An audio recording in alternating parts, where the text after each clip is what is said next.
بسم اللہ الرحمن الرحیم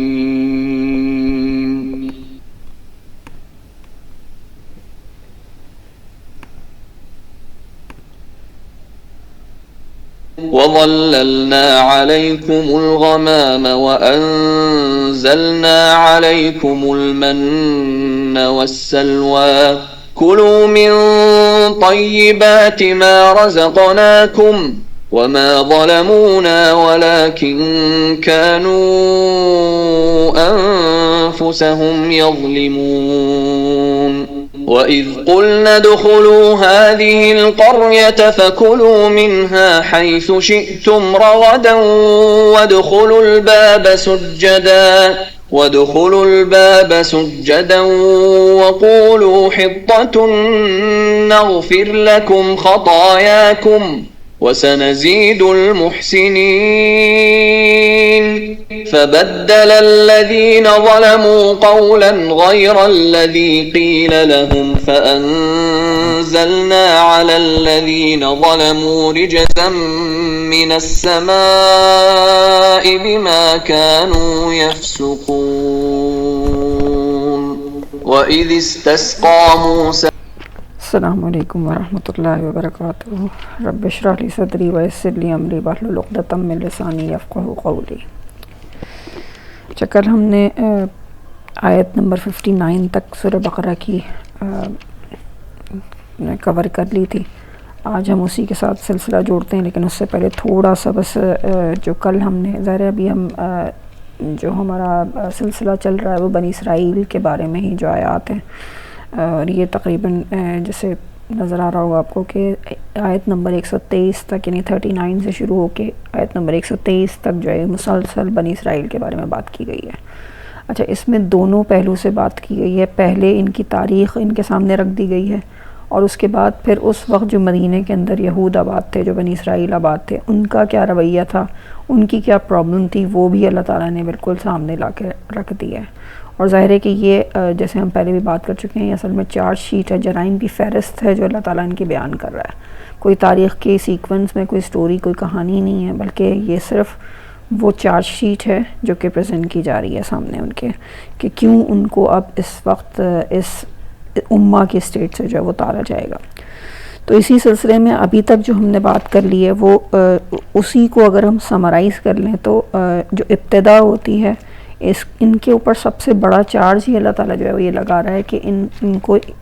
جو اصل فضیلت دی گئی تھی وہ اس کتاب کی وجہ سے تھی جو ان کو دی گئی، لیکن انہوں نے اس کتاب کے ساتھ کیا کام کیا کہ اس کی آیات کو تھوڑی قیمت پر بیچ ڈالا۔ اور یہ بار بار اللہ تعالیٰ ان کے اوپر یہ جب ان کے بارے میں، یعنی بنی اسرائیل کے بارے میں جب یہ بات کرتا ہے تو اصل میں اس کا مطلب کیا، تھوڑی قیمت پہ بیچ ڈالنے کا کیا مطلب ہے کہ اپنے فائدے کے لیے اس کے معنوں کو تبدیل کر لینا، اس سے ایسے مفاہیم نکال لینا جس سے اپنے دنیا بھی جو ہے وہ فائدے حاصل کیے جا سکیں، یا اپنی کچھ یہ کہا جا سکتا ہے کہ اپنے کوئی انٹرسٹ ہیں اور اپنی کوئی جو اپنی ان کے پہلے بائسنس ہیں وہ ساری چیزیں اپنی کتاب کے اوپر اسی طریقے سے اس کے جو ہے وہ کانسیپٹ کو لے کر آ جایا جائے۔ تو یہ تھا جو کہ ان کا آیتوں کو بیچ دینا جو ہے سب سے بڑا چارج تھا ان کے اوپر اللہ تعالیٰ نے لگایا تھا، اور یہ کس طریقے سے مینیفیسٹ ہوا یہ پوری آگے کی ہمیں سورہ بقرہ کے اندر مختلف واقعات کے ذریعے بھی اللہ تعالیٰ نے بتا دیا کہ کیسے انہوں نے یہ کام کیا۔ تو ابھی ہم آگے جب پڑھ رہے ہوں گے تو یہ اسی چیز کو مزید اللہ تعالیٰ کھول کے ہمارے سامنے لے آئے گا کہ کیا کیا ان کے ایکشنز تھے جو کہ اس جرم کے مرتکب ہونے کی وجہ بنے۔ اچھا، دوسری طرف جو ان کا ایک اور جو بڑا چارج انہی پچھلی آیتوں کے اندر ہم نے جو پڑھ لی کل، اس میں جو ایک اور بڑا چارج تھا وہ ان کی آخرت کے دن کا جو کرپٹڈ ایک کانسیپٹ تھا وہ تھا۔ بہت تفصیل سے ابھی یہاں پہ نہیں آیا، یہاں صرف اللہ تعالیٰ نے ایک ٹچ کیا خالی کہ یہ جو اصل میں، اور ایکچولی بلکہ ہم یہ نہیں کہہ سکتے کہ ابھی وہ چارج کے طور پہ نہیں آیا، بلکہ صرف ایک ذکر کے طور پر اللہ تعالیٰ نے کہا کہ جو تمہارا یعنی جو ان کا مسئلہ ہے اس کو کیسے درست کیا جا سکتا ہے، جب ایک تو صبر اور نماز سے تم مدد لوگے، اور جب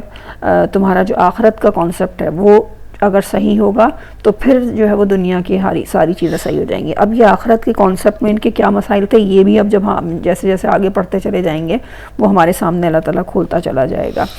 اسی طرح پھر دوسری چیز پھر اللہ تعالیٰ نے کچھ اب پھر اس کے بعد ہم نے دیکھا کہ اللہ تعالیٰ کچھ اپنی نعمتوں کا ذکر کر رہا ہے. پہلے تو اللہ تعالیٰ نے کہا سب سے بڑی نعمت تو وہ کتاب ہی تھی جس کو انہوں نے کرپٹ کر دیا. پھر دوسری اور دنیا کی کتنی نعمتیں ان کو عطا کی اور اس کی ابتدا کہاں سے کرتا ہے اللہ تعالیٰ جب ان کو فرعونیوں سے نجات عطا کی. ظاہر ہے کہ اس سے پہلے بھی بہت سی بنی اسرائیل کی پوری کہانی موجود ہے, پوری ایک تاریخ موجود ہے, لیکن سورہ بقرہ کے اندر خاص ابتدا جو ہے وہ یہیں سے ہوتی ہے کہ جب ان کو فرعونیوں کے ظلم سے جو ہے اللہ تعالیٰ نے نجات دی اور انہوں نے اپنے آنکھوں سے دیکھا اس کو ڈوبتے ہوئے. لیکن اچھا پھر اگلی جو چیز ہم نے کل ہی ڈسکس کی وہ کیا تھی کہ کس طریقے سے انہوں نے یعنی جب اللہ تعالیٰ نے ان کو یعنی حضرت موسیٰ علیہ السلام کو کتاب دینے کے لیے طور پہ بلایا ہے تو پیچھے سے ان کا کیا عمل تھا کہ انہوں نے ایک بچھڑے کو معبود بنا لیا اور اس کے ساتھ ہی اور مطلب ظاہر ہے کہ پھر مطلب کتنی بڑی چیز تھی کہ اللہ جو ہے وہ ان کو اتنی بڑی نعمت دے رہا ہے اور ان کا حال کیا تھا کہ ان کا ایکشن کیا تھا کہ انہوں نے اس بچھڑے کی ورشپ کرنی شروع کر دی. تو اس کی نتیجے کے اندر جو اس کی جو سزا کے طور پہ ان کو یا ان کو یہ بھی کہہ سکتے ہیں کہ اس پوری قوم کے اوپر ایک اس کی کیا کہنا ہے کلینزنگ کس طرح سے کی گئی کہ ہر قبیلے کے افراد کے لوگوں نے اپنے ہی قبیلے کے لوگوں کو قتل کیا جو کہ اس کام کے اندر اس گناہ کے اندر انوالو تھے, اس ارتداد کے اندر انوالو تھے. اور پھر دوسری چیز پھر کہ ان کے جو لیڈرز تھے ہر قبیلے کے ان سب کو لے کے حضرت موسیٰ علیہ السلام طور کے پاس گئے اور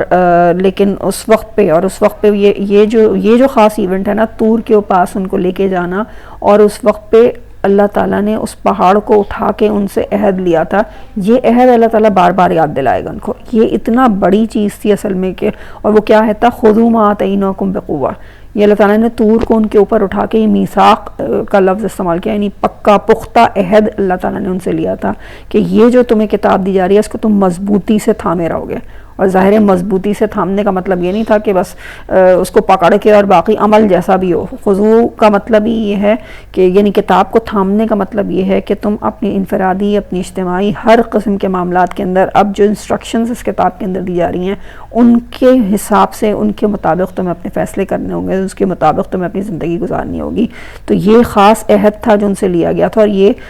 2 سے 3 دفعہ جو ہے وہ ہم دیکھیں گے سورہ بقرہ کے اندر ریپیٹ ہوگا. اور یہی اصل جرم تھا اور یہ کیوں اللہ تعالیٰ ان کو ریمائنڈ کرا رہا ہے, کیوں یاد دلا رہا ہے کہ انہوں نے تو یہ وعدہ اس وقت کیا تھا بلکہ ابتدائی جب ہوتی ہے نا جب ہم نے بنی اسرائیل کی واقع اس میں انٹر ہوئے تھے تو پہلی بات ہی اللہ تعالیٰ کیا کہتا ہے اوفی بعہدی اوفی بعہدکم یعنی تم اپنے وعدے کو پورا کرو میں اپنے وعدہ پورا کروں گا. تو اصل یہ وعدہ تھا اگر تم یہ پورا کرتے تو تمہارے ساتھ جو کسی قوم کے ساتھ کیا ہوا وعدہ ہے وہ کیا امامت کا وعدہ وہ تم سے اللہ تعالیٰ پورا کرتا اسی وقت میں. لیکن ظاہر ہے کہ جب تم نے اپنا پارٹ ادا نہیں کیا تو پھر اللہ کے اوپر بھی کوئی ایسی کوئی چیز نہیں ہے کہ اللہ تمہارے ساتھ جو ہے وہ اسی طرح امامت کے جو ہے وہ تمہیں کے منصب پہ برقرار رکھے. تو یہ یہاں سے جو ہے چیزوں کی ابتدا ہوئی تھی. اب اس کے بعد ہم نے جو بات دیکھی تھی وہ من و سلوہ کی بھی بلکہ آ ہی گئی تھی ہمارے سامنے کہ کس طریقے سے اللہ تعالیٰ نے بادلوں کا سایہ ان کے اوپر کیا تھا. یعنی ایک طرف ایک چارج ان کے اوپر کیا تھا کہ اللہ نے ان کو وحی عطا کی اور اس وحی کے ساتھ انہوں نے کیا کرپشن کی, اور دوسری طرف چارج ان کے پاس کیا تھا کہ اوپر کیا تھا کہ دنیا کی جو نعمتیں ان کو دنیاوی نعمتیں اللہ تعالیٰ نے کس طرح کی عطا کی اور ان دنیاوی نعمتوں کے ساتھ بھی انہوں نے کس طرح سے کرپشن کی. تو یہ اب یہاں سے ہم جو اپنا سلسلہ جوڑ لیتے ہیں آگے کہ جو آیت نمبر 59 سے ہم شروع کر رہے ہیں کہ وَظَلَّلْنَا عَلَيْكُمْ بلکہ یہ تھوڑا سا پیچھے آ جائیں جو ہم کل بھی پڑھ چکے تھے یہ بات کہ ان پہ بادلوں کا سایہ کیا اور ان کو من و سلوہ عطا کیا اور کہا گیا کہ کھاؤ جو کچھ رزق میں دیا گیا ہے بس ظلم نہ کرنا. اور ہم ان پر ظلم کرنے والے نہیں تھے, وہ خود اپنے اوپر ظلم کرنے والے تھے. اور جب ان سے کہا گیا کہ داخل ہو جاؤ اس بستی میں اور کھاؤ جو کچھ تمہیں دیا جائے جیسے چاہو تو اور لیکن بس کس حال کے اندر داخل ہونا کہ اس دروازے سے سجدے کی حالت میں داخل ہونا. لیکن وہ کیا کہتے جاتے تھے حتۃ یعنی ان کو کہا گیا تھا حتۃ نغفر لکم، یہ کہتے ہوئے داخل ہونا، یعنی حتہ کا مطلب یہ کیا تھا کہ اللہ معاف کر دے، یعنی ہمبلنس کی حالت میں داخل ہونا اور ہمیں معاف کر دے، ہماری خطاؤں کو درگزر کر دے. تو یہ انسٹرکشن تھی جو ان کو دی گئی تھی، لیکن انہوں نے کیا کیا، ان کا ایکشن کیا تھا کہ فبدل الذین ظلموا قولا غیر الذی قیل لهم، کہ بدل دیا ان لوگوں نے ظلم کے ساتھ اس بات کو جو ان سے کہی گئی تھی، اور اس کے نتیجے میں ان کو آسمان سے ایک بجلی ان کے اوپر آلی، اور اس فساد کے بدلے میں جو یہ کرتے رہے تھے. اچھا یہی والی چیز، یہی جو معاملہ ہے کہ کس طریقے سے وہ اس شہر کے اندر کیوں کہا گیا تھا انہیں داخل ہونے کا، یہ ابھی آگے پھر مزید اللہ تعالیٰ اسی کے اوپر رپیٹ کرے گا. ابھی اس وقت ایک مفسرین کے ہمارے جتنے بھی ہیں جو ہمارا اسکالرشپ ہے، اس کے اندر جو خاص طور پہ آرگنائزیشن کی بات کرتے ہیں نا، ایک رنگ سٹرکچر کی بات کرتے ہیں، لیکن اس وقت میں یہاں پہ جو ہے نا اگر اس چیز کو ہائی لائٹ کرنا ہم نے شروع کیا تو یہ بڑا ایک بہت طویل قسم کی ہماری اس کے اوپر گفتگو ہو جائے گی، تو اس وقت میں اس کے اوپر چھوڑتی ہوں. لیکن صرف ایک کانسیپٹ ہے جو میں انٹروڈیوس کرنا چاہتی ہوں آپ لوگوں کے سامنے، کہ اس کے اوپر بھی بات کی جاتی ہے کہ کس طریقے سے کچھ سیکشنز ہوتے ہیں قرآن کے، اور وہ کس طرح رنگ کے تھرو جو ہے وہ کنیکٹڈ ہوتے ہیں. یعنی پہلی آیت آخری آیت سے کنیکٹڈ ہوگی، سیکنڈ آیت جو ہے وہ سیکنڈ لاسٹ سے کنیکٹڈ ہوگی. تو باقاعدہ اس کے اوپر جو ہے وہ اب ایک اسکول آف تھاٹ ہے جو اس چیز کے اس طریقے سے جو ہے وہ قرآن کے اوپر ریفلیکٹ کرتا ہے اور تدبر کر رہا ہوتا ہے. اور ظاہر اس سے کیا چیز پتہ چلتی ہے کہ کیا ڈیوینٹی ہے. کوئی بھی لکھا ہوا کلام کبھی بھی اس طریقے سے جو ہے وہ آرگنائز نہیں ہو سکتا کہ وہ رنگ کے تحت جو ہے وہ ظاہر ہے کبھی بھی آخری جملہ اور پہلا جملہ کون کسی بھی طرح سے جو ہے وہ اس طریقے سے کسی چیز کو جو ہے وہ ترتیب دے سکتا ہے سوائے اللہ کے. تو یہ صرف ایک انٹروڈکشن دے رہی ہوں، اور باقی ظاہر ہے کہ اب تو اتنا ہمارے سامنے ایکسس ہے ہر چیز کا، تھوڑا سا بھی ہم کہیں سے بھی تلاش کریں گے تو یہ والی چیزیں بھی ہمیں انشاءاللہ مل جائیں گی. تو خیر بہرحال تو یہ کہنے کا مقصد کیا تھا کہ یہ جو بات ابھی کی جا رہی ہے کہ کس طریقے سے ان کو شہر میں داخل ہونے کی بات کی گئی تھی، یہ ابھی آگے ہی 3 4 5 آیتوں کے بعد دوبارہ سے یہی بات ریپیٹ ہو جائے گی، اور بالکل اسی سیکوینس میں ہوگی کہ جو پہلے بات ہوئی تھی کہ من و سلوہ عطا کیا گیا، اور آخر میں بات ہوگی من و سلوہ کی. اس سے پہلے اس کے بعد جب بات ہوئی تھی، یہ صرف میں ایک جگہ پہ بات کروں، ہر جگہ انشاءاللہ نہیں کروں گی. پھر دوسرا جو ہے جب دوسری والی بات کیا تھی کہ کس طریقے سے ان کو شہر میں داخل ہونے کو کہا گیا، کیوں کہا گیا، یہ بھی سیکنڈ لاسٹ بات ہوگی. تو اس طریقے سے یہ آرگنائز ہوگا. بہرخیر ابھی ہم آگے چلتے ہیں. وَإِذِ اسْتَسْقَىٰ مُوسَىٰ لِقَوْمِهِ فَقُلْنَا اضْرِب بِّعَصَاكَ الْحَجَرَ. اور یاد کرو کہ جب موسیٰ نے اپنی قوم کے لیے پانی مانگا، موسیٰ یعنی پانی طلب کیا، تو ہم نے کہا کہ اپنے عصا کو پتھر پہ مارو. فَانْفَجَرَتْ مِنْهُ اثْنَتَا عَشْرَةَ عَيْنًا، تو پھر وہ پھٹ گیا اور اس میں سے 12 چشمے نکل آئے. تو یہ ایک یعنی ابھی پیچھے کیا پڑھا ہم نے، امن و سلوہ عطا کر دیا، کھانے کی چیزیں عطا کر دی گئیں. دوسری چیز ظاہر ہے جو انسان کے سسٹیننس کے لیے ضروری ہے وہ پانی ہے، بلکہ یہ سب سے پہلی چیز ہی پانی ہے. اور ایکچولی جو سیکوینس آف ایونٹس اگر ہم دیکھیں تو یہ کام یعنی پانی جو ہے وہ سب سے پہلے انہوں نے طلب کیا تھا، پانی ان کو دیا گیا تھا، اور اس کے ساتھ ہی پھر من و سلوہ وہاں پہ جو ہے وہ ان کو صحرا کے اندر یہ ساری چیزیں جو ہے وہ عطا کر دی گئی تھیں. ظاہر صحرا کے اندر پانی اور کھانا یہ دونوں چیزیں انتہائی مشکل ہیں خود سے کہیں سے حاصل کرنی. اللہ تعالیٰ نے ان کو کیا بلیسنگ دی کہ یہ چیزیں خود ان کو ریڈی میڈ میں جو ہے وہ مل رہی تھیں. پانی کا بھی انتظام ہو گیا، اور بلکہ ایک اور خاص اس کے اندر کیا ہے کہ 12 چشمے نکل جائیں. اس کے اندر کیا حکمت ہو سکتی ہے. ہم نے دیکھا کہ 12 قبیلے تھے ان کے، شروع میں ہی اگر یاد ہو آپ لوگوں کو کہ ہم نے پورا وہ بنایا تھا کہ حضرت یعقوب علیہ السلام کے ایکچولی 12 بیٹے تھے، تو وہ 12 بیٹوں سے 12 نسلیں نکلی تھیں، اور اسی سے جو ہے وہ یہ سمجھ لے کہ پوری بنی اسرائیل کی جو نسل ہماری چلتی ہے یہ 12 ٹرائبس میں ڈیوائڈ ہو گئی تھی. اور اسی لیے وہاں پہ، اور ظاہر ہے کہ جو ایک قبائلی نظام ہوتا ہے، قبائلی نظام کے اندر یہ چیز بہت میٹر کرتی ہے کہ کس طریقے سے یعنی خاص طور پہ جہاں پانی کی ڈویژن ہوتی ہے نا، اور اس کے اندر اگر فرض کریں یہ ہوتا کہ ایک چشمہ اللہ تعالیٰ دے دیتا تو پھر اب کیا ہو رہا ہوتا، اس کے بعد سب آپس میں ایک دوسرے کے اوپر اسی بات پہ لڑ رہے ہوتے. آج بھی ہم دیکھتے ہیں دنیا کے اندر یہ پانی جو ایک ریسورس ہے اس کے اوپر کس طریقے سے جنگیں ہو جاتی ہیں ہمیں. یعنی وہ چاہے پانی ہو، چاہے آئل ہو، کوئی بھی ریسورس ہو جو کہ واقعی کسی بھی ملک کے لیے ضروری ہے، کسی نیشن کے لیے ضروری ہے، اس کے اوپر پوری قومیں جو ہے وہ لڑ پڑتی ہیں. جیسے ہمیں پتہ ہی ہے پاکستان اور انڈیا کا سب سے بڑا مین جو پرابلم تھا شروع سے ہی وہ کیا تھا کہ وہ پانی، ابھی بھی ہمیں پتہ ہے پانی بند کر دیا اور اس کے اوپر پھر جنگ شروع ہو گئی. مطلب کتنی دفعہ یہ کام ہو چکا ہے. 65 کی جنگ لے لیں یا شملہ معاہدہ لے لیں. اب ظاہر ہے کہ ہم اس وقت ہسٹری نہیں پڑھ رہے، لیکن بہرحال یہ کہ یہ جو ایک ریسورس ہے یہ اتنی اہم ہے، اور آگے جیسے جیسے ہم بڑھتے چلے جا رہے ہیں، اور جو ہماری اسٹیٹسٹکس کہتی ہیں کہ کس طرح آہستہ آہستہ دنیا سے جو ہے وہ پانی جو ہے وہ ختم ہو جائے گا، تو ایسی صورت میں ہم سوچیں کہ پانی کے اوپر کتنی جنگیں ہو سکتی ہیں. یعنی آگے جو دی جاتی ہیں اس وقت خبریں وہ یہ دی جاتی ہیں، ابھی تک تو صرف تیل پہ لڑتے تھے لوگ، لیکن آگے ایسے بھی حالات ہو سکتے ہیں دنیا کے اندر، دنیا میں ایسا فساد بھی ہو سکتا ہے کہ پانی کے اوپر جنگیں ہوا کریں. تو بہر اللہ تعالیٰ ہمیں اس وقت سے اپنی پناہ میں رکھے. لیکن کہنے کا مقصد کیا ہے کہ یہاں پہ اللہ تعالیٰ نے ان 12 قبیلوں کے لیے 12 چشمے نکال دیے تاکہ کسی قسم کا کوئی کانفلکٹ ان کے درمیان پیدا ہی نہ ہو. سب کا اپنا اپنا الگ ایک گھاٹ تھا، اپنا الگ پانی کا ایک پینے کا کی جگہ تھی، اور وہیں سے وہ اس کو استعمال کر رہے ہوتے تھے. تو یہ یعنی اللہ تعالیٰ نے کس طرح ان کی دنیا کی جو بھی ضرورتیں تھیں ان کی کیسے انتظام کیا، یہ ہم یہاں پہ جو ہے وہ کس نظر آ رہی ہے ان ساری آیات کے اندر. اچھا جی،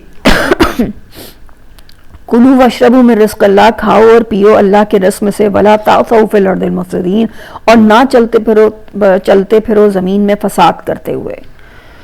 وَإِذْ قُلْتُمْ يَا مُوسَىٰ لَن نَّصْبِرَ عَلَىٰ طَعَامٍ وَاحِدٍ فَادْعُ لَنَا رَبَّكَ يَخْرُجْ لَنَا مِمَّا تُنبِتُ الْأَرْضُ مِن بَقْلِهَا وَقِثَّائِهَا وَفُومِهَا وَعَدَسِهَا وَبَصَلِهَا.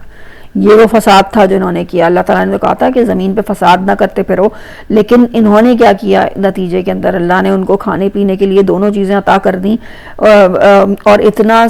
ہر طرح کا انتظام کر دیا ان کے لیے، لیکن اس کے باوجود ان کا حال کیا تھا کہ وہ حضرت موسیٰ علیہ السلام سے کیا کہتے ہیں؟ وہ کہتے ہیں کہ اے موسیٰ، ہم ایک کھانے پہ تو ہم صبر نہیں کر سکتے، بس اپنے رب سے ہمارے لیے دعا کرو. نوٹ کرنے کی کیا بات ہے، فَادْعُ لَنَا رَبَّكَ، یعنی یہ کہتے ہوئے وہ خود اپنے کہنے کو وہ یہ بھی تو کہہ سکتے تھے کہ یعنی کیا ان کا رب نہیں تھا؟ کیا وہ یہ نہیں کہہ سکتے تھے ہمارے رب سے دعا کرو؟ لیکن کہتے کیا ہیں؟ اپنے رب سے اے موسیٰ ہمارے لیے دعا کرو. تو یعنی یہ جو کیفیت تھی ان کی، وہ کس طریقے سے یعنی اللہ تعالیٰ کی اصل جو صفات تھیں اس سے کتنا وہ دور ہو جاتے تھے ہر کچھ یعنی کچھ عرصے کے اندر کہنا چاہیے ایز اے نیشن، کہ اس وقت پہ بھی وہ کیا کہتے ہیں کہ منو سلوہ ان کو دیا جا رہا ہے، وہ کہہ رہے ہیں نہیں بھائی اب ہم یہ کھا کے تو بور ہو گئے ہیں، اب ہم کتنا ایک ہی چیز کھاتے رہیں، تو اے موسیٰ ہمارے لیے ان سے اللہ سے دعا کرو، یعنی اپنے رب سے دعا کرو. یخرج لنا، کہ وہ کیا وہ نکال دے ہمارے لیے زمین میں سے، من بقلہا، کیا نکال دے؟ اس کی ترجمہ میں یہیں سے پڑھ لیتی ہوں کہ زمین کی پیداوار نکال دے، ساگ، ترکاری، کھیرا، ککڑی، گیہوں، لہسن، پیاز، دال وغیرہ. یعنی یہ چیزیں ہیں کہ جو ہمیں کھانے کو چاہیے. اچھا، اب 1 منٹ کے لیے رک کے ایک اور تھوڑا سا کانسیپٹ اس میں سمجھنے کی کوشش کرتے ہیں. اس کے پیچھے جب کوئی جملہ کسی کے منہ سے نکلتا ہے نا، تو اس کے پیچھے پوری سوچ چل رہی ہوتی ہے، اور اسی کو ہم نفسیات کہتے ہیں. تو یہاں پہ ہمیں تھوڑا سا نفسیات کو سمجھنے کی ضرورت ہے. اور کیوں سمجھنے کی ضرورت ہے؟ کیونکہ جب ہمیں یہ نفسیات سمجھ آئے گی کہ یہ کیوں کہہ رہا ہے، تو وہیں اس کے بعد ہی ہم اپنے اوپر، کیونکہ اب اپنے آپ سے ریلیٹ کرنا چاہیں اگر ہم ان آیات کو، تو یہ والا سیناریو تو ہمارے پاس نہیں آئے گا کہ ہم جو ہے وہ کہہ رہے ہوں کہ بھئی ہمیں تو پیاز، ترکاری، ہمیں تو سب کچھ مل رہا ہے. یہ تو اب ہم ایگزیکٹلی یہ چیز تو نہیں اپنے اوپر اپلائی کر کے دیکھ سکتے، لیکن کہاں پہ ہم ریلیٹ کریں گے؟ جب ہم اس نفسیات کو سمجھیں گے کہ یہ کیا نفسیات تھی جس پہ بنی اسرائیل یہ بات حضرت موسیٰ علیہ السلام سے اپنے نبی سے کہہ رہے تھے. تو اس چیز کو ہم یہ سمجھیں کہ اصل میں یہ ساری کی ساری ترکاریاں انہوں نے کہاں پہ دیکھی تھی. یہ جب مصر کے اندر آ کے آباد ہوئے تھے تو سب سے زیادہ جو انہوں نے یعنی حضرت یوسف علیہ السلام کی طرف کے وہ پیچھے تک لے جائیں. حضرت یوسف علیہ السلام جب اپنے سارے بھائیوں کو لے کر آئے تو ایک ڈیمانڈ انہوں نے صرف کی تھی وہاں پہ. یہ ذرا ہمارے قرآن کے اندر موجود نہیں ہے، لیکن یہ بائبل کے اندر بھی ان کی سٹوریز پوری ہیں. ایک ڈیمانڈ صرف حضرت یوسف علیہ السلام نے کی تھی اپنے بھائیوں کی. جب بھائیوں کے آنے کے بعد خود اپنے لیے تو ان کو تو وزارت خزانہ مل گئی تھی، لیکن اپنے بھائیوں کے لیے پوری نسل جو پورے خاندان ان کا آیا تھا، اس کے لیے انہوں نے کہا تھا کہ جو وہاں پہ دریائے نیل بہتا تھا اس کے کنارے کے اوپر، اس دریا کے کنارے کے اوپر زمینیں ہمیں الاٹ کر دیں. یہ بڑے زبردست قسم کے کاشتکار تھے. تو یہاں جو پوری کی پوری ان کی نسل تھی نا، یہ کاشتکاری کیا کرتی تھی حضرت یوسف علیہ السلام کے دور سے لے کر ان دا اینڈ جہاں پہ حضرت موسیٰ علیہ السلام آئے. تو یعنی ہوتا ہے نا کہ کسی قوم کا ایک خاص پرٹیکولر قسم کی کوئی مہارت ہوتی ہے، تو یہ اس چیز کے اندر بڑے ماہر ہوا کرتے تھے. لیکن بہرحال فرعون جب ان کے اوپر بادشاہ بنائے، فرعونہ جس کو ہم کہتے ہیں، تو اس بادشاہ نے کیا کیا، ان کو استعمال کیا اپنی سلیو کے طور پہ. اور کہاں پہ؟ کنسٹرکشن ورکس کے اندر. ہمیں پتہ ہے اہرام مصر کے بارے میں کہ کیا زبردست قسم کی کنسٹرکشن فرعونہ نے اپنے محل تعمیر کروائے ہیں. وہ ساری کی ساری کنسٹرکشن یہ انہی غلام کیونکہ پوری قوم بنا کے رکھی گئی تھی تو ان کے ذریعے سے کرواتے تھے. اور ایک چیز میں تھوڑی سی اب یہاں پہ ہم بات کر ہی رہے ہیں تو میرے ذہن میں آئیے میں اس وقت شیئر کر دوں کہ ایک اور مسئلہ جو فرعونہ کے ساتھ تھا نا، جس کی وجہ سے یہ لڑکوں کو قتل کرنا اور لڑکیوں کو زندہ چھوڑ دینا، یہ سارا جو پرابلم تھا، یہ فرعونہ کا اتنا بری طرح سے ظلم کرنا بنی اسرائیل کے اوپر، اس کی ریزن جو ہے نا وہ ایک اور اس کو ہم جب سن رہے ہو تو ضرور ہم اپنے آپ سے ریلیٹ کر سکیں گے انشاءاللہ کہ اس کی ریزن جو تھی وہ یہ تھی کہ بنی اسرائیل جو ہے مصر کے اندر ایکسپیٹس تھے. ایکسپیٹس مطلب ظاہر ہے کہ وہ تو کنعانی تھے، وہ باہر سے آئے ہوئے لوگ تھے، ان کا ملک نہیں تھا مصر. لیکن انہوں نے کیا کیا تھا، انہوں نے جب کاشتکاری کا ان کو موقع ملا زمینیں کاشت کرنے کا، تو وہاں پہ انہوں نے بڑا کہتے ہیں نا پیسہ بہت، یعنی بڑا ایک اکانومی کو چلانے میں اور اکانومی کو اوپر لے کے جانے میں بہت زیادہ کام اپنا رول ادا کیا تھا. تو ایک لیول ہوتا ہے کہ وہاں پہ جا کے کیا ہوتا ہے کہ اب یہ ایکسپرٹس کے ہاتھ میں ساری اکانومی آ گئی ہے. تو یہ چیز جو ہوتی ہے جو لوکلز کے لیے بعض دفعہ کیا ہوتا ہے، یہ پرابلم بن جاتی ہے کہ یہ کیا ہو گیا، یہ تو ہمارے بالکل ہی مطلب اوپر ہی ہوتے چلے جا رہے ہیں، ترقی ہی کرتے چلے جا رہے ہیں. تو ایسے وقت میں پھر کیا ہوتا ہے کہ اب جو ہے وہ ریٹیلیشن شروع ہوتی ہے، اور پھر وہ ریٹیلیشن اس حد تک بھی بعض دفعہ چلی جاتی ہے کہ وہ ظلم تک چلی جاتی ہے، اور پھر وہ آپ کو دہشت گرد بھی قرار دے سکتے ہیں، وہ آپ کے اوپر جینوسائیڈ بھی کر سکتے ہیں. یعنی یہ سارے ہم جب یہ بات کر رہے ہوں تو کیا ایسا لگتا ہے کہ یہ صرف فرعون کے دور میں تھا؟ آج کے دور میں کوئی فرعون زندہ نہیں ہے. یقیناً آج بھی اسی طریقے سے انسانوں کی جو نفسیات ہے، قوموں کی نفسیات ہے، وہ اسی طریقے سے ہے. جو میجورٹی ہوتی ہے وہ ہمیشہ مائنورٹی کے آگے بڑھ جانے سے انتہائی کیا کہنا چاہیے فیئرز کا شکار رہتی ہے. وہ نہیں چاہتی کہ کسی بھی طریقے سے جو مائنورٹی ہے اس کے اندر کسی بھی طرح کسی بھی لیول کے اوپر اتنی طاقت، چاہے وہ اکنامیکل ہو چاہے وہ اس کی تعداد کے اندر ہو، اتنی آ جائے کہ وہ ہمیں اوور پاور کر دے، وہ میجورٹی بن جائے. تو اس چیز کو کنٹرول کرنے کے لیے نیشنز جو ہیں مختلف قسم کی ٹیکٹکس ہمیشہ سے استعمال کرتی رہی ہیں. تو یہی فرعون نے ان کے قتل کے ذریعے سے کیا. اچھا واپس آ جاتے ہیں. اب ہم کس چیز کے اوپر بات کر رہے تھے کہ میرے ذہن سے بھی بات نکل گئی. ہاں ٹھیک ہے. تو پانی بھی ان کو مل گیا. پھر اس کے بعد کیا ہے کہ وہ کیا کہتے ہیں، اس قلتم یا موسیٰ لن نصبر، ہاں یہ آیت پہ ہم ڈسکس کر رہے تھے کہ ہم ہرگز صبر نہیں کر سکتے ایک کھانے کے اوپر، بس اپنے رب سے دعا کرو کہ وہ ہمارے لیے پیاز ترکاری یہ سب چیز عطا کریں. ہاں ٹھیک ہے. تو یعنی اب جو بات تھی واپس میں آتی ہوں کہ جہاں سے شروع ہوئی تھی کہ یہ اصل میں جو یہ پیاز ترکاریاں یاد کر رہے تھے، یہ کیا یاد کر رہے تھے؟ یہ ایکچولی مصر کو یاد کر رہے تھے، کیونکہ یہاں پہ انہوں نے ان چیزوں کی کاشت کی ہوئی تھی، یہاں پہ انہوں نے ان چیزوں کو دیکھا ہوا تھا. تو اس چیز کو یاد کرنا صحرا کے اندر جبکہ وہ فرعون سے نکل کے آ گئے ہیں، فرعون کے ظلم سے، انتہائی شدید قسم کے ظلم سے نکل کے آ گئے ہیں، اس وقت بھی وہ سوچ رہے ہیں کہ جو ہے ہمیں کاش یہ چیزیں مل جاتی. تو اور جب یعنی مزن و سلوہ ان کو مل رہا ہے جس کا کوئی مقابلہ نہیں ہے، جس کے ذائقے کا، جس میں کوئی اتنی محنت کر کے کاشت بھی نہیں کرنی پڑی، ان سے کوئی مقابلہ نہیں ہے جو کوئی وہاں پہ کھاتے تھے. اور خاص طور پہ جب غلامی کی اسٹیٹ کے اندر کوئی غذا بھی مل رہی ہوتی ہے نا، وہ بھی آپ کو انتہائی بدترین آپ کا اس کا ذائقہ لگ رہا ہوتا ہے. یعنی آپ انجوائے کرنے کے لیے وہاں پہ نہیں کھا رہے ہوتے غلامی کی اسٹیٹ کے اندر، بلکہ آپ صرف اپنے کی زندگی گزارنے کے لیے کہ ایک زندگی کی ضرورت ہے اس لیے آپ ان چیزوں کو استعمال کر رہے ہو. ایک مثال سمپل ہے کہ جیل کے اندر اگر کوئی موجود ہے تو اس کو جو کھانا مل رہا ہوتا ہے دال روٹی، وہ کھا رہا ہوتا ہے، وہ صرف کیونکہ اسے پتا ہے کہ یہ زندہ رہنے کے لیے ضروری ہے، لیکن اس میں اس کو کوئی ذائقہ یا یہ تو نہیں کہہ رہا ہوتا کہ مجھے کوئی مطلب میرا ڈیکوریٹڈ نہیں آیا اور میرے لیے یہ ہونا چاہیے اور میرے لیے وہ ہونا چاہیے. یہ ساری چیزیں جو ہے وہ کسی جیل کے اندر وہ کبھی بھی خواہش نہیں کرے گا. لیکن اس کے بعد ہوگا کہ اب چلے وہ بھلے وہ وہاں پہ اس کو دال روٹی مل رہی تھی اور جس شکل کی بھی مل رہی تھی، اب وہ جب آزاد ہو جائے، وہ جیل سے نکل جائے اور پھر وہاں پہ جا کے اس آزادی کی حالت میں وہ کہے کہ ہائے، اس کے سامنے دنیا کی ساری نعمتیں رکھی ہوں اور اس وقت پہ وہ کہے ہائے وہ تو دال روٹی کا ذائقہ جو ہے وہ مجھے یاد آ رہا ہے. تو وہ جب دال روٹی کی یاد کر رہے ہیں نا ایکچولی، تو وہ کیا کر رہا ہے، وہ اس صرف ذائقے کو نہیں یاد کر رہا، وہ ایکچولی اس غلامی کی سٹیٹ کو یاد کر رہا ہے. تو اللہ تعالیٰ کی طرف سے یہ جو چارج ہے ان کے اوپر کہ انہوں نے کیا کیا اس وقت پہ جب اس من و سلوہ کی موجودگی میں ان کا یہ یاد کرنا کہ ہمیں تو پیاز، ترکاری، آلو، یہ ساری چیزیں چاہیے، تو ایکچولی یہ چیزیں یاد نہیں کر رہے، یہ اس غلامی کی سٹیٹ کو یاد کر رہے ہیں، یہ فرعون کو یاد کر رہے ہیں، یہ اس ظلم کو یاد کر رہے ہیں جو فرعون نے ان کے اوپر برپا کر کے رکھا ہوا تھا. تو یعنی یہ کتنی بڑی چیز تھی، یعنی اللہ کی طرف سے اللہ نے ان کو اتنی نعمت دی کہ وہاں سے بچا کے نکال لیا، ان کو من و سلوہ عطا کر دیا، اور وہ اسی جگہ پہ یعنی اسی قید کے اندر رہنے کو اپنے لیے جو ہے وہ پسند کر رہے ہیں. وہی چیزیں اپنی اس قید کی حالت کی جو چیزیں تھیں ان میں جو ہے وہ رہنا چاہتے ہیں. تو اسی وجہ سے اللہ تعالیٰ کیا کہتا ہے، اللہ تعالیٰ پوری یعنی قال تستبدلون الذی هو ادنی بالذی هو خیر، کیا وہ بدل مطلب کہا، یہ کس نے، موسیٰ علیہ السلام نے ان سے کہا کہ کیا تم لوگ بدلنا چاہتے ہو ایک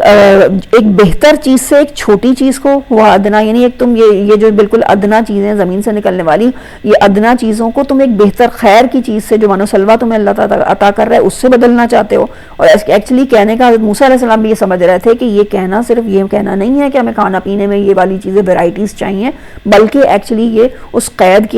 کی یا اس غلامی کی کیفیت کو یاد کر رہے ہیں. تو پھر اس کے نتیجے میں اللہ کی طرف سے جو بات کی گئی ہے وہ کیا ہے، اہبطوا مصرا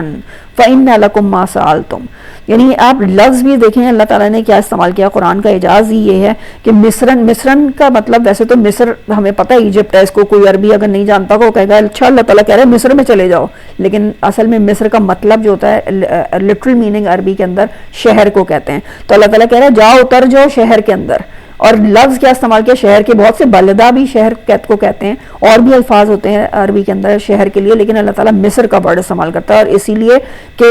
کیونکہ تم مصر کو یاد کر رہے ہو تو جاؤ اب تم بھی اسی مصر کی حالت میں چلے جاؤ. اب اللہ کو جو ہے، اور اہبطوا لٹرلی ہوتا ہے کسی نیچے کی طرف کی اسٹیٹ پہ جانا. ہمیں یاد ہے کہ جب ہم آدم ابلیس کا قصہ پڑھ رہے تھے تو اللہ تعالیٰ نے کیا تھا، اہبطوا یعنی جنت سے نیچے زمین کی طرف اتر جاؤ، تو وہاں بھی اہبطوا کا ورڈ استعمال ہوا تھا. تو یہاں بھی اللہ تعالیٰ اب ان سے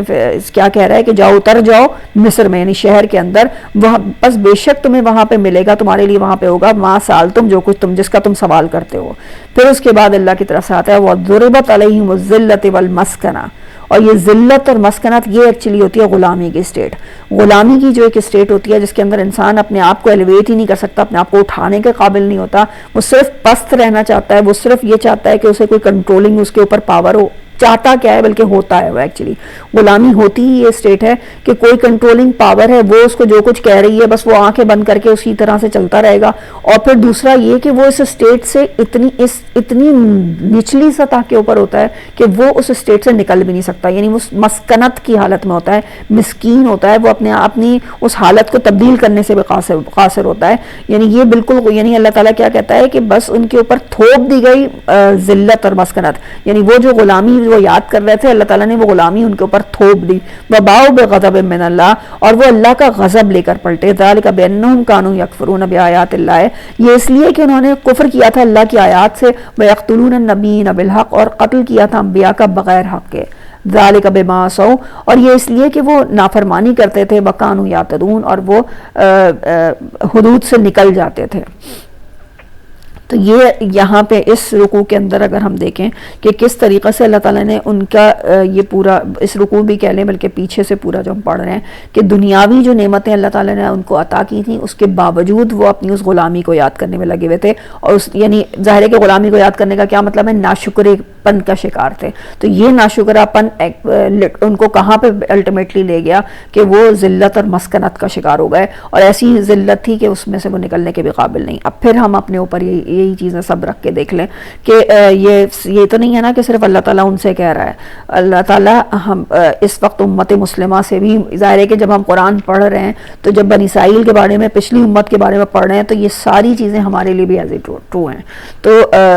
ہمارے جو حالت آج ہے، ہمیں بھی تو یہ نہیں لگتا کہ ہم ذلت اور مسکنت اور ان ساری چیزوں، اسی اسٹیٹ کے اندر ہم باؤ بغضب من اللہ، لٹرلی اس اسٹیٹ کے اندر ہم موجود ہیں. تو اب ہمیں غور کیا کرنا ہے کہ آخر ہم کس، ہمارے ایکشنز کیا ہیں، اللہ نے ہمیں کیا کیا نعمتیں عطا کی. کوئی کم نعمتیں تو نہیں ہیں جو بنی اسرائیل کے لیے اللہ تعالیٰ گنوا رہا ہے. اللہ تعالیٰ نے کس طریقے سے اس امت کو بھی مطلب کیسے کس اسٹیٹ میں وہ تھے، کیسے وہ مکہ سے اور مدینے آ کے اور پھر کیسے پوری دنیا تک وہ جو ہے وہ ایک امت کی جو کہنا چاہیے کیسے وہ مسلمانوں کے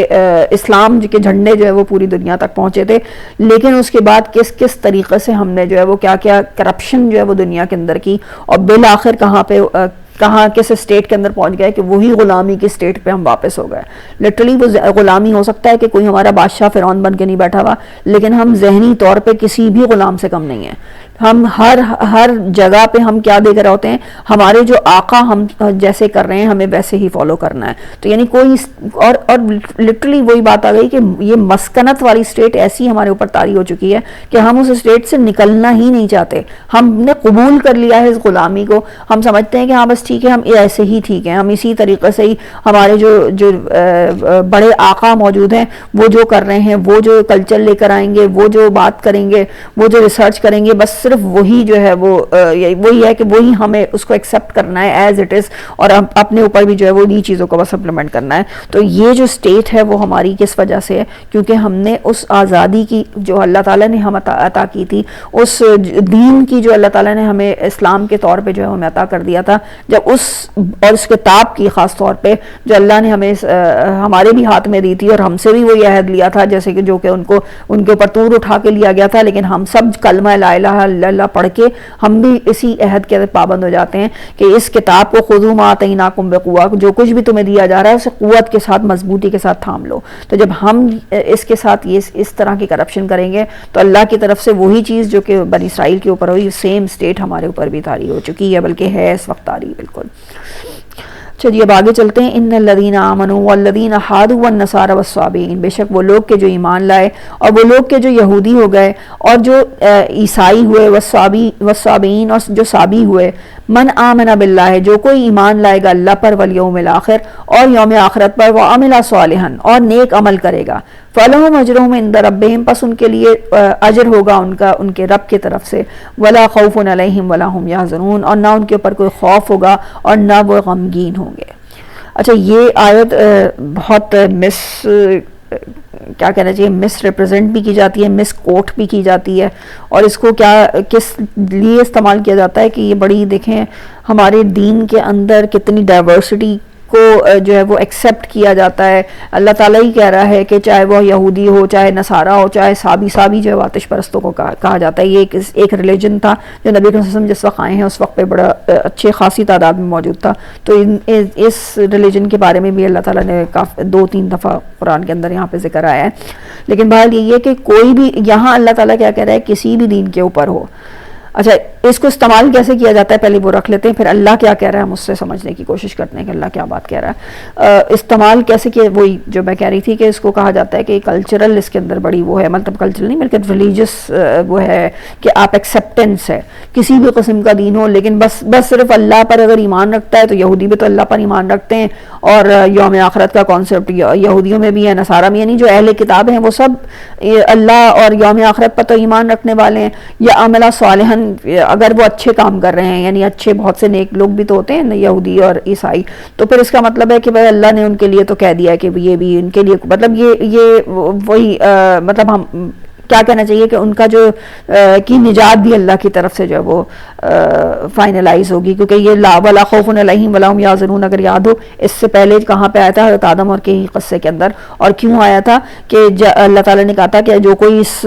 ہدایت کی پیروی کرے گا تو وہ پھر اس کے لیے کوئی رنج اور خوف کا موقع نہیں ہوگا، مطلب کہ اسے الٹیمیٹلی اپنے رب سے آ کے جو ہے وہ واپس مل جانا ہوگا اسی جنت کے اندر، اسی اسٹیٹ کے اندر. تو یہ اللہ جو خوف علیہم سے فوراً ذہن میں آ رہی ہے وہ کیا ہے کہ فائنل جو ان کا جو کہنا چاہیے جو نجات ہوگی وہ ان کو مل جائے گی. تو اس کو استعمال اس آیت کو کیسے کیا جاتا ہے کہ کوئی بات نہیں ہے کسی بھی ریلیجن کے اوپر ہو، بس اچھے کام کرو گے، نیک عمل کرو گے تو جو ہے وہ بس نجات ہو سکتی ہے اللہ کے ہاں. اچھا اس کے اندر 2 چیزیں ہیں سامنے رکھنے کی بہت ضرورت ہے. پہلی بات بالکل کلیئر ہم سب کے سامنے ہونی چاہیے کہ کسی کے بھی نجات کا فیصلہ کرنا ہم میں سے کسی کا بھی کام نہیں. کوئی بھی یہودی ہے ہم اس کو کہہ دیں کہ بس یہ تو جو ہے وہ یہ تو یقیناً دوزخ میں جائے گا، تو کسی کے لیے بھی دوزخ کا فیصلہ کر دینا یہ میں اور آپ میں سے کوئی بھی نہیں ہو سکتا. کوئی انسان کسی کے لیے یہ فیصلہ نہیں کر سکتا. یہ فیصلہ کرنا اور یہ کیا کہنا چاہیے اس کے بارے میں عدل کرنا، یہ ہمارے رب کا کام ہے۔ اللہ تعالیٰ جو ہے وہ جو فیصلہ اللہ کے جو فیصلہ ہوگا نا ججمنٹ ڈے میں، وہ ہم جو اللہ کا میزان ہوگا وہ اتنا یونیک قسم کا ہوگا کہ کوئی کسی نے کبھی تصور بھی نہیں کیا ہوگا۔ کچھ اللہ تعالیٰ نے گلمسز یہاں پہ جو چھوٹی سی باتیں جو ہمیں سمجھا دی ہیں وہ کیا ہے کہ اللہ کا جو میزان ہوگا وہ اس وقت شاکلہ کے حساب سے جو ہے وہ قائم ہوگا۔ شاکلہ کا مطلب کیا ہوتا ہے؟ کسی بھی انسان کا جو ماحول ہے، اس کے جو بھی اس کے سراؤنڈنگ میں اس کی فطرت ہے خاص طور پہ، اور مطلب جو اس کے سراؤنڈنگ میں جو اس کے ملا ہے، ان سب کے حساب سے اس سے سوال جواب کیے جائیں گے۔ ایسا نہیں ہے کہ میں جو ہے وہ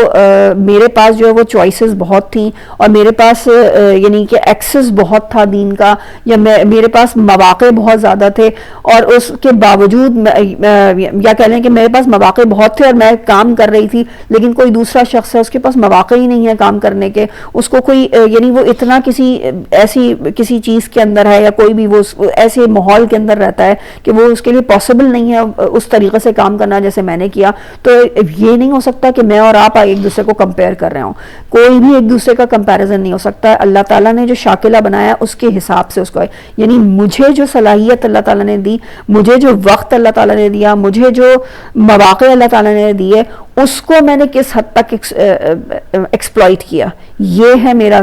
میزان۔ اس کے اوپر مجھ سے سوال کیا جائے گا۔ اگر اس کو میں پوری طرح ایکسپلائٹ نہیں کر رہی، میں نہیں استعمال کر رہی، تو یہاں مجھے جواب دینا ہے۔ اور دوسرے یعنی کمپیریزن میرا اور کسی دوسرے شخص کا نہیں ہے، کمپیریزن میرا ہی میرے ساتھ ہے، میرے شاکلہ کے ساتھ ہے کہ یہ میری پوٹینشیل تھی اور میں نے اس میں سے اتنا میں کر سکی۔ تو یہ خاص ججمنٹ ڈے کے اندر جو وہ کام ہو رہا ہوگا۔ تو ایک کانسیپٹ ہمیں یہ سمجھ لینا ہے کہ فائنل جو نجات کا فیصلہ ہے وہ اللہ کے پاس سے ہوگا، اور کس طرح سے ہوگا یہ بھی ہمیں سمجھ میں آ گیا۔ لیکن بہرحال ایک موٹی بات بہت ضروری ہے، کیونکہ یہ جو چیز ہے یہ بھی بہت ہی ایک فتنے کی طرح ہی یہ پھیل رہی ہے نا، کہ کوئی بات نہیں، یہودی عیسائی سب ایک ہی رہیں، اور بڑی کلچر ان کے ڈائلاگز ہونے چاہیے اور آپس میں وہ ہونی چاہیے، اور اس کو کیا کہتے ہیں پتہ نہیں، میرے ذہن سے وہ لفظ بھی نکل رہا ہے۔ بہت زیادہ یہ چیز کو پروموٹ کیا جا رہا ہے کہ نہیں، کوئی نہیں، ایک ساتھ بیٹھیں اور ایک دوسرے کی کامنالٹیز پہ بات کریں۔ یقیناً اللہ تعالیٰ نے خود قرآن کے اندر کامنالٹیز پہ بات کی ہے اور یقیناً کرنی چاہیے، لیکن اس کے ساتھ ساتھ بالکل کمپلیٹلی اللہ کی طرف سے برت کب آ جاتی ہے؟ یعنی یہ قرآن بھی تو برت ہی پیش کر رہا ہوتا ہے نا، کہ یا اس کو بھی چھوڑ دیں، ابھی اس برت کو بھی چھوڑ دیں، اس آیت کو ہی ہم صرف سمجھ لیں تو یہ بات جو ہے، یہ کانسیپٹ ہمارا کلیئر ہو جائے گا کہ جو اللہ تعالیٰ فرما رہا ہے وہ کیا کہہ رہا ہے کہ ان الذین آمنوا، بے شک وہ لوگ جو ایمان لائے، والذین ہادوا، اور وہ لوگ جو یہودی ہو گئے اور جو نصارہ ہیں اور جو صابی ہیں، من آمنا، جو کوئی ایمان لائے اللہ پر، من آمنا باللہ،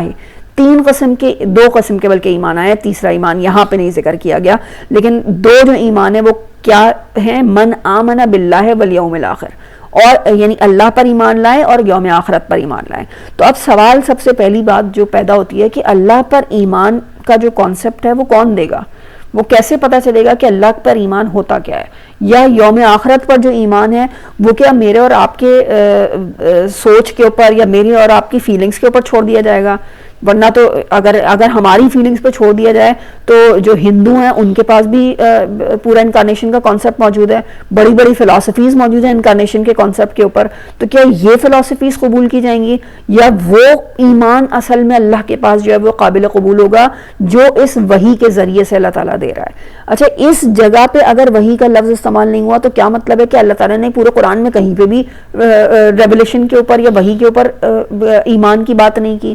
ظاہر ہے کہ یہاں جس کانٹیکسٹ کے اندر بات ہو رہی ہے وہاں اس کو دیکھا جائے گا، لیکن کسی ایک آیت کو پورے قرآن سے نکال کے تو کوئی اس میں سے رولنگز نہیں ہم نکال سکتے کہ نہیں بھائی ٹھیک ہے بس اب اللہ تعالیٰ نے کہہ دیا اللہ پر ایمان اور آخرت پر ایمان، تو یہ جیسی بھی شکل کے اندر جس کے پاس بھی ہو تو اللہ تعالیٰ اس کو نجات دے دے گا۔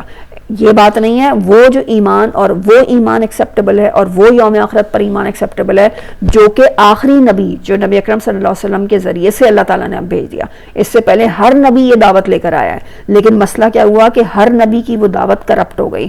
آخری نبی صلی اللہ علیہ وسلم کو جو بھیجا گیا ہے تو ان کے ذریعے سے وہ ساری کی ساری چیزوں کو بالکل کلینز کر کے قرآن کے اندر جو ہے وہ قرآن کی صورت ہی ہمارے پاس ظاہر موجود ہے، نبی اکرم صلی اللہ علیہ وسلم خود ہمارے درمیان میں موجود نہیں ہے، لیکن یہ قرآن ہمارے درمیان میں بالکل محفوظ حالت میں موجود ہے. اس کے اندر کوئی اتنی سی بھی رد و بدل نہیں کی گئی. اور یہ صرف میں نہیں یہاں پہ ایک مسلمان کی حیثیت سے نہیں کہہ رہی, یہ تو کوئی بھی دنیا کے اندر کسی کو بھی چیلنج کر دیا جائے کہ یہ وہی قرآن ہے جو کہ نبی اکرم صلی اللہ علیہ وسلم کے اوپر آج سے 1450 سال پہلے اترے تھے, یہ وہی الفاظ ہیں جو اس وقت پہ موجود تھے, سیم اس کے اندر ذرہ برابر کوئی رد و بدل نہیں کی گئی. تو پھر ہمارے سامنے کیا چیز آ گئی کہ کون سا ایمان قابل قبول ہے؟ جو رسول اکرم صلی اللہ علیہ وسلم لے کر آئے ہیں, جس کی دعوت یہ قرآن دے رہا ہے, یہ کتاب جس کی دعوت دے رہا ہے, وہ ایمان جو ہے وہ قابل قبول ہوگا, وہ یوم آخرت کا ایمان قابل قبول ہوگا. یہ نہیں ہے کہ جو جیسا کہ یہودیوں کا کانسیپٹ ہے لن تمسنا النار الا ایاما معدودہ, کہ ہمیں تو ہرگز آگ نہیں چھوئے گی سوائے چند دنوں کے. کہاں سے آ گیا یہ کانسیپٹ؟ کس نے کہہ دیا یہ بات؟ اللہ تعالیٰ اسی چیز کو قرآن کے اندر ہی نگیٹ کر دیتا ہے. یہ کہاں سے تم لے آؤ اپنی کتاب اگر تم نے کہیں پہ یہ پڑھا ہے تو؟ کہیں اللہ تعالیٰ نے یہ بات نہیں کہی کہ چند دنوں کے علاوہ, یعنی تم سے اللہ تعالیٰ نے کوئی وعدہ لے لیا ہے کہ تم جو ہے وہ آگ میں نہیں جا سکتے, ایسی کوئی بات کبھی بھی نہیں کی گئی. جو کوئی بھی جو عمل کرے گا تو اس کا اس ذمہ دار وہ خود ہوگا ہر حال کے اندر. تو یہ چیز جو ہے وہ اللہ تعالیٰ نے, چاہے وہ امت بنی اسرائیل کی امت سے ہو, یعنی جو پچھلی امت تھی, یا چاہے ایون نبی اکرم صلی اللہ علیہ وسلم کی ہم اور آپ میں سے کوئی ہو, جو کوئی بھی جو عمل کرے گا وہ اس کا ذمہ دار ہوگا. یہ ہمیں سمجھ لینا ہے. تو ایمان کس صورت کا قابل قبول ہوگا؟ اب ان الذین آمنوا بھی جب اللہ تعالیٰ کہہ رہا ہے تو ظاہر ہے یہ امت مسلمہ سے مخاطب ہے نا, امت مسلمہ کی بات ہو رہی ہے. تو وہ ایمان جو کہ اس کے قرآن جس کی دعوت دے رہا ہے, جو قرآن جو بالکل صاف کر کے ستھرا کر کے جو ایمان ہمارے سامنے پیش کر رہا ہے, اس ایمان کی بات ہے کہ یہ وہ ایمان ہے جو کہ قابل قبول ہے. ٹھیک ہے, آگے چلتے ہیں. فَلَهُمْ أَجْرُهُمْ عِنْدَ رَبِّهِمْ, پس ان کے لیے ان کا اجر ہوگا ان کے رب کے پاس سے, اور ان کے لیے اوپر نہ کوئی خوف ہوگا نہ کوئی رنجیدہ ہوں گے. وَإِذْ أَخَذْنَا مِيثَاقَكُمْ وَرَفَعْنَا فَوْقَكُمُ الطُّورَ. اب یہ وہی میں بتا رہی تھی کہ یہ چیز ہے جو کہ اللہ تعالیٰ بار بار ریپیٹ کرے گا نا. یہ وہ وعدہ ہے, وہ میثاق ہے جو اللہ تعالیٰ نے بنی اسرائیل سے لیا تھا. اور کس اسٹیٹ میں لیا تھا؟ کہ طور کو ان کے سر کے اوپر اٹھایا تھا اور اس وقت ان سے یہ وعدہ لیا تھا. اور یہ واقعہ کیا تھا, یہ ہمارے سامنے یہاں پہ چین آف ایونٹس لکھی ہوئی ہیں, تو آپ لوگ تھوڑا سا اس کو اسٹڈی بھی کر لیجیے گا, دیکھ بھی لیجیے گا کہ کس وقت پہ یہ واقعہ پیش آیا ہے کہ جو ہے وہ طور کو سر پہ اٹھا کے جو ہے وہ اللہ تعالیٰ نے ان سے یہ وعدہ لیا. اور خذوا ما آتیناکم بقوہ, اور کیا وعدہ تھا کہ پکڑ لو جو کچھ بھی تمہیں دیا جا رہا ہے قوت کے ساتھ. واذکروا ما فیہ, اور ذکر کرو, اور ذکر یعنی یاد دہانی اور نصیحت, ما فیہ اس میں جو کچھ بھی ہے, لعلکم تتقون, شاید کہ تم لوگ تقوی حاصل کر لو. یعنی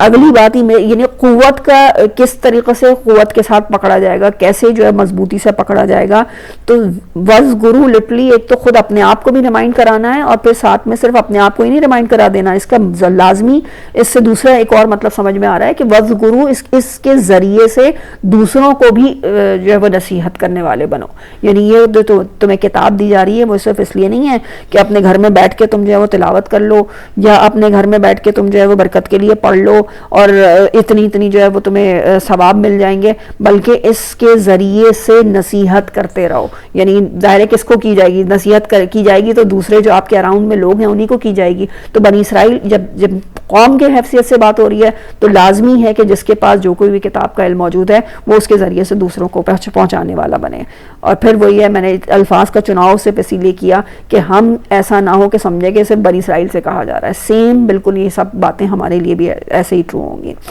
ثم تولیتم من بعد ذلک, پھر تم لوگ پلٹ گئے اس کے بعد. فلولا فضل اللہ علیکم ورحمتہ لکنتم من الخاسرین, اور اگر نہ ہوتا اللہ کا فضل تم لوگوں کے اوپر, اس کی رحمت, تو تم لوگ خسارہ پانے والوں میں سے تھے.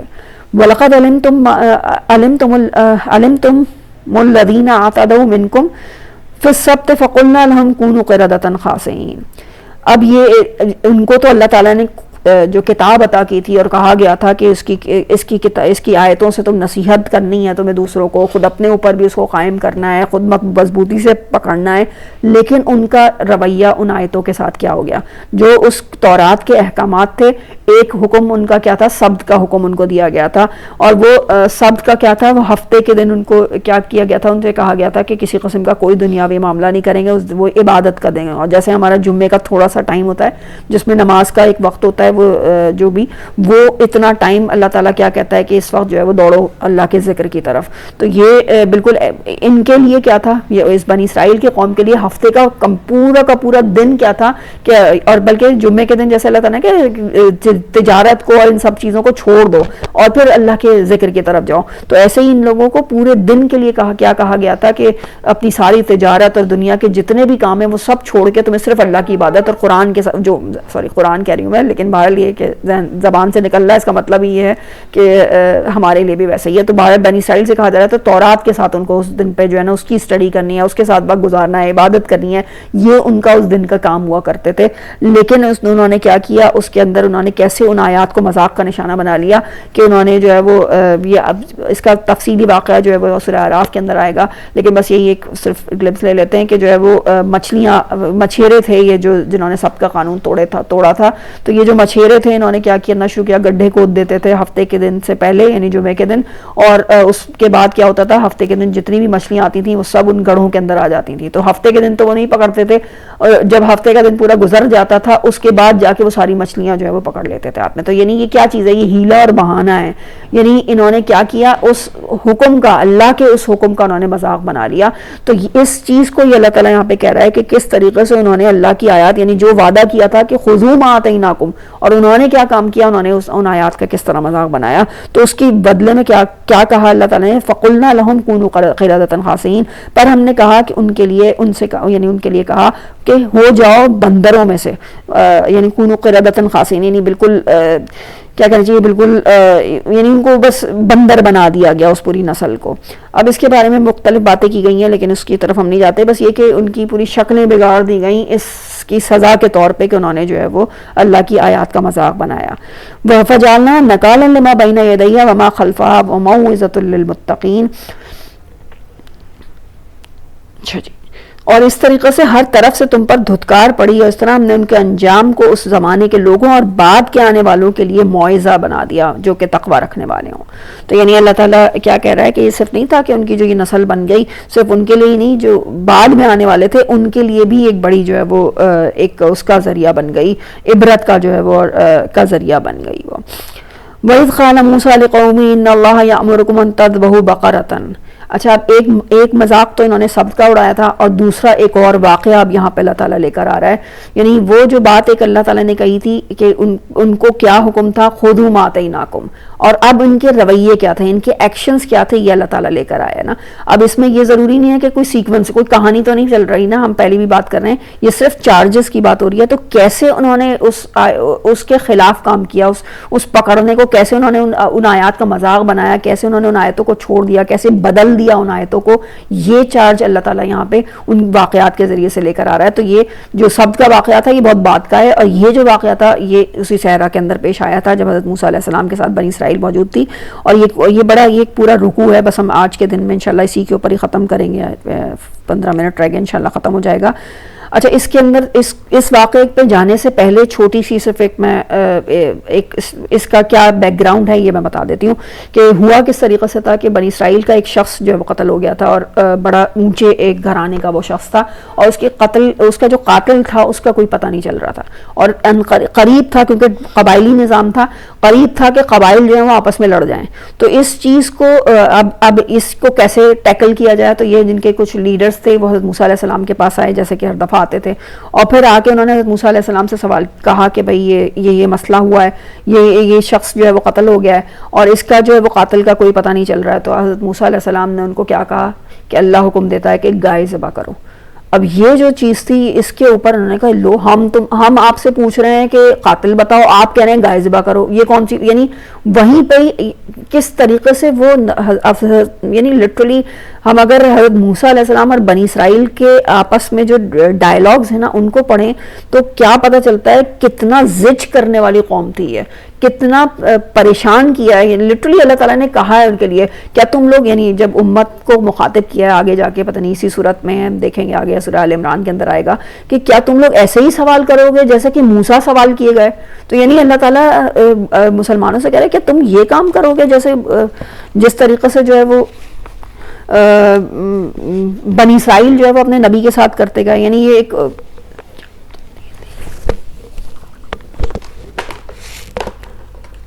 ایک منٹ معاف کیجیے گا، ذرا چارجر میں لگا دوں بند جی. تو یعنی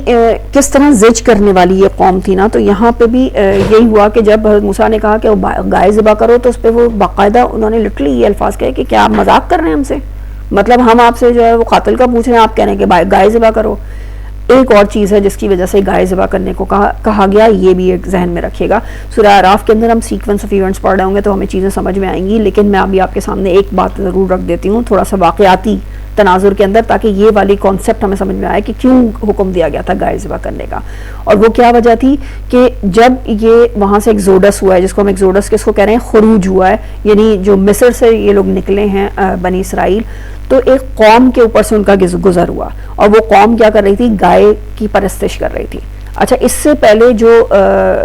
جو فرعونہ تھے ان کے ہاں بھی گائے جو ہے وہ ایک بڑا، گائے کیا ہوتی ہے ایکچولی بیل ہوتا ہے. جو بڑے بڑے ہم اگر ابھی بھی ان کے جو پینٹنگز اگر ہم دیکھیں نا، جہاں پہ مصر کے اندر ہے، رام مصر کے اندر وہ پینٹنگز موجود ہیں، تو اس کے اندر وہ ایک پوری بل جس کو کہتے ہیں نا بیل کے سر کی جو ہے وہ تصویریں وہاں پہ بہت زیادہ موجود ہیں. تو یہ جو بیل ہوتا ہے یہ بڑا ایک سمبل آف پاور سمجھا جاتا ہے، اور اس کے جو مین فرعونہ تھا، فرعون تھا، وہ بھی کہا جاتا ہے، جو ان کی تحقیقات ہیں اس کے مطابق وہ بھی اس کی یعنی ان کی بھی پرستش کے اندر یہ گائے اور اس طرح کی کوئی سمبلز موجود تھے.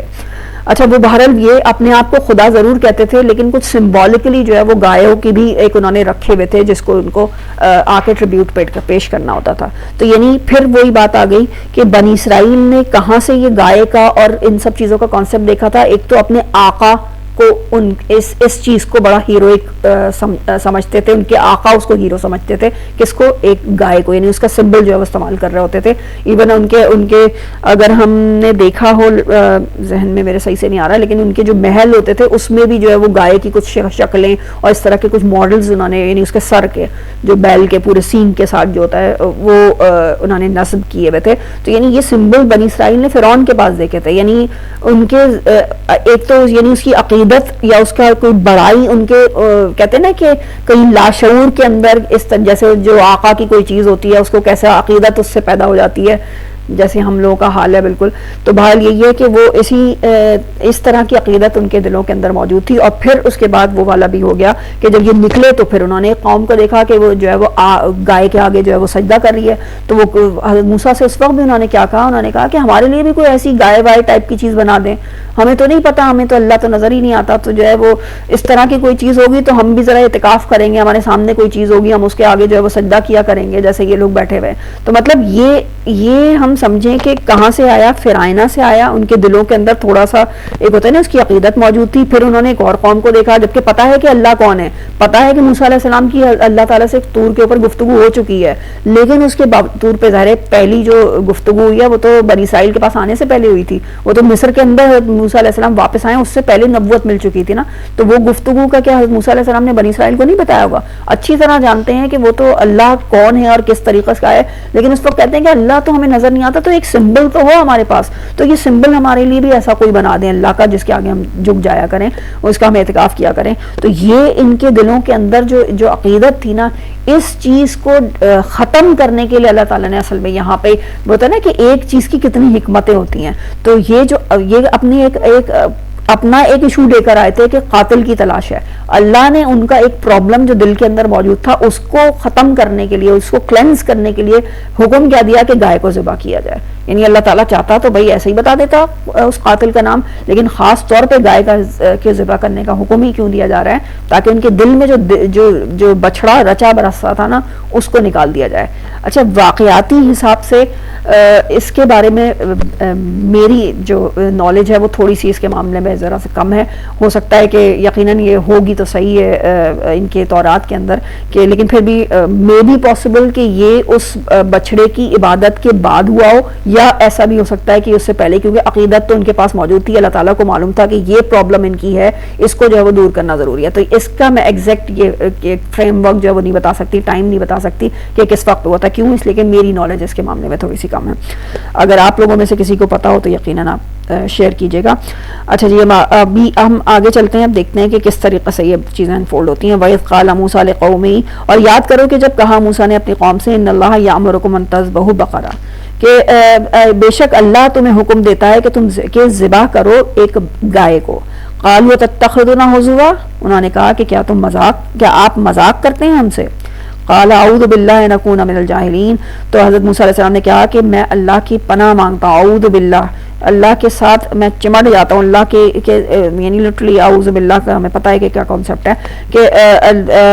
میں اللہ کی پناہ مانگتا ہوں اس سے کہ میں جاہلوں میں سے ہو جاؤں. قالوا ادع لنا ربک، جاہل عربی کا جو جاہل ہے یہ ہمارے اردو کے جاہل سے تھوڑا سا مختلف ہوتا ہے. جاہل کیا ہوتا ہے؟ جو جذبات کو کنٹرول کرنے والا نہ ہو. تو یعنی میں تم سے مذاق کروں گا، میں کوئی اس طرح کا کوئی جذباتی قسم کا یا مجھے کوئی اس طرح کی اٹکھیلیاں سوچ رہی ہیں کہ میں تمہارے سامنے اس طرح کی کوئی بات کروں، ایسا کوئی نہیں ہے کہ میں تمہارے اس طرح کی کوئی جذباتی کوئی بات تم سے کروں کہ مذاق کرنے والا بن جاؤں تم سے.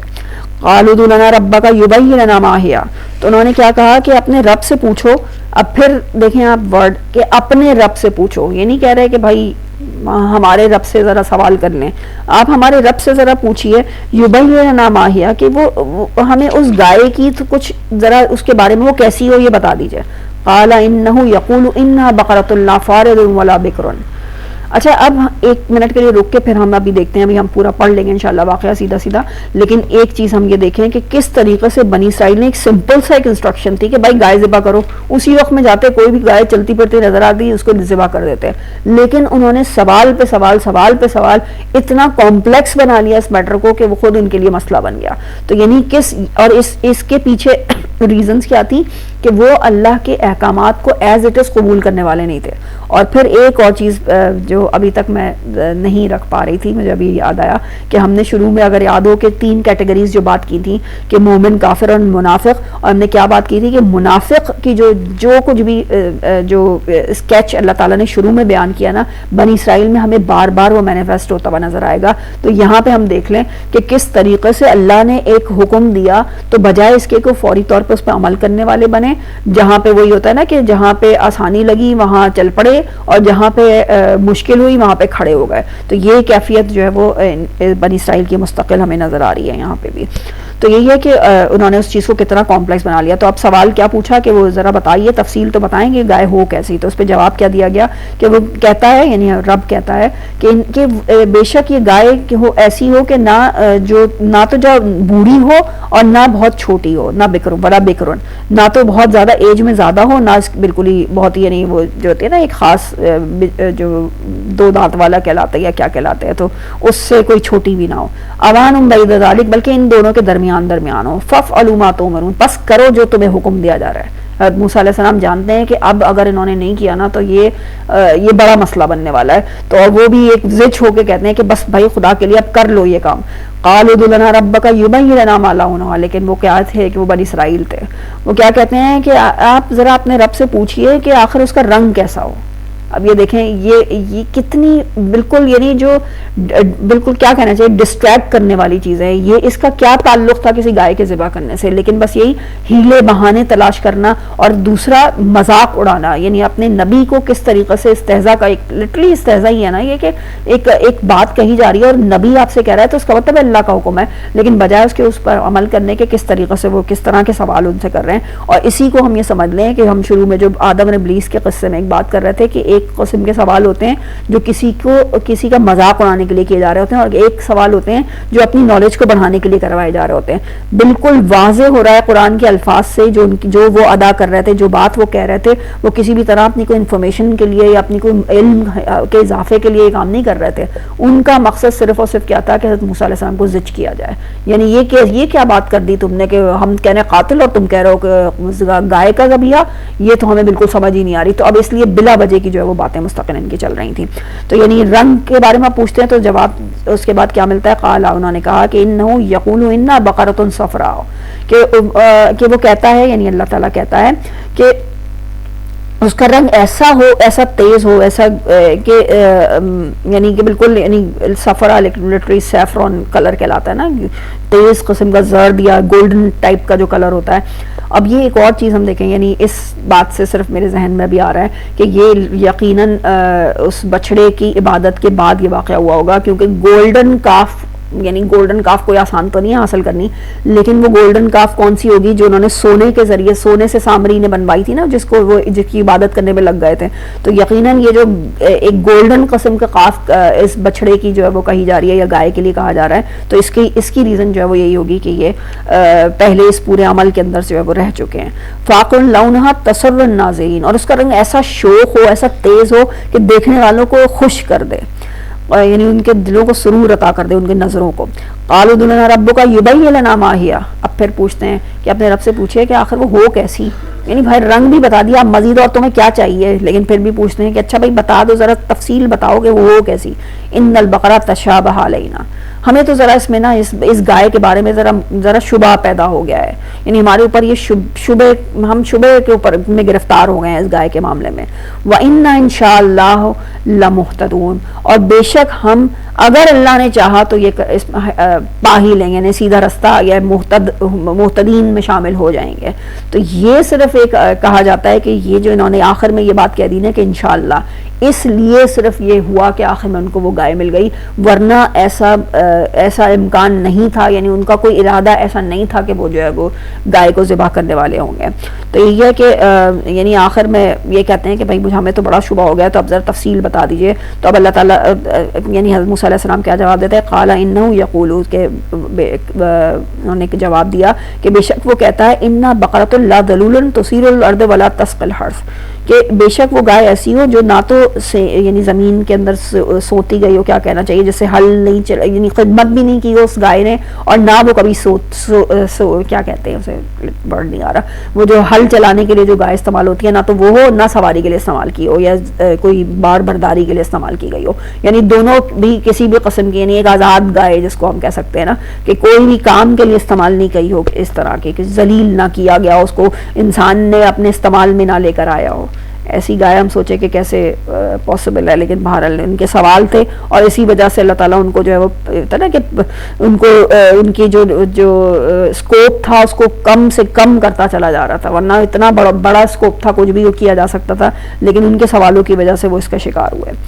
تو یہ ہے کہ مسلمۃ لا شیۃ فیہ، اور پوری کی پوری ثابت ہو، یعنی کوئی بے داغ ہونی چاہیے، کسی قسم کا اس کے اوپر کوئی داغ نہ ہو، کوئی چوٹ نہ ہو، کوئی نشان نہ ہو. قالوا الآن جئت بالحق، انہوں نے کہا اچھا اب ہمیں سمجھ آ گئی، اب ہمیں حق پتہ چلا. فذبحوها ما كادوا يفعلون، پس بالآخر انہوں نے اس کو ذبح کر دیا. بالآخر تو یہاں پہ نہیں ہے ترجمے میں، لیکن بہر فذبحوها،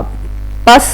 انہوں نے اس کو ذبح کیا، اور بہرحال وہ لگتے نہ تھا یہ کام کرنے والے. وَإِذْ قَتَلْتُمْ، ابھی اس کو اس لیے میں آگے لے کے جا رہی ہوں کہ اسی جو شروع میں نے واقعہ بتایا تھا قتل کرنے والا ایک قاتل کا، وہ اسی سے آگے کنیکٹ ہو رہا ہے، بس اسی کے ساتھ پھر ہم انشاءاللہ آج کا ختم کریں گے. وَإِذْ قَتَلْتُمْ نَفْسًا فَادَّارَأْتُمْ فِيهِ، اور یاد کرو کہ جب تم نے ایک جان کو قتل کر دیا تھا اور تم پھر آپس میں جو ہے وہ